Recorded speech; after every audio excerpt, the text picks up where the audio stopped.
break free from a hardened heart by focusing on Christ crucified and His resurrection. Top of the morning to you. When we consider whether the Lord is with us or not, with the eyes of love and a firm determination to get to know God better, we go to the book of Exodus. This book details the exploits of a nation on the move in the wilderness as they escaped slavery and were being guided by God to a new promised land. The Israelites were witnesses to some of God's most amazing miracles on earth as they saw the Egyptians decimated because they would not obey God.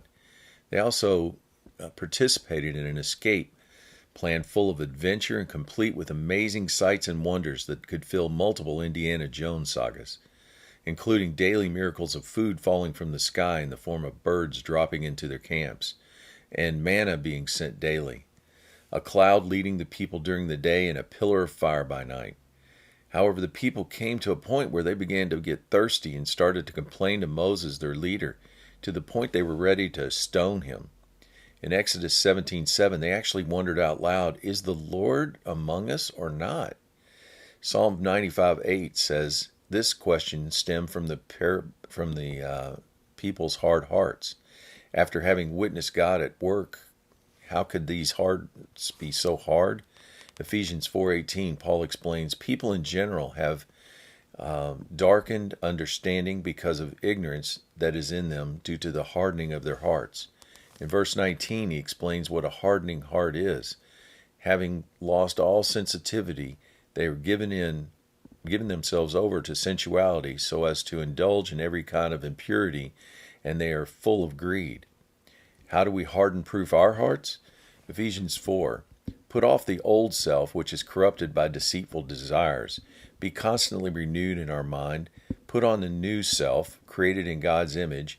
Follow Jesus' lead, walking in love as children of light, learning to know what is pleasing to God. Don't fellowship with darkness.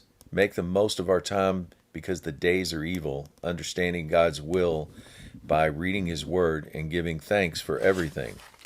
That's a lot. So, word of encouragement.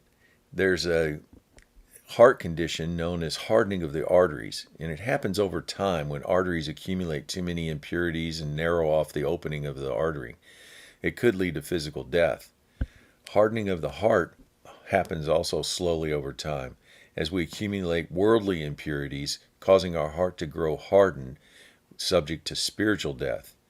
Eliminate the impurities, and over time the heart is softened again, sensitive to hearing God's voice, and softening our desire to obey Him out of love, not religion. In 2 Timothy 2:18, Paul advises us to constantly keep in mind Jesus Christ risen from the dead. Have a great day.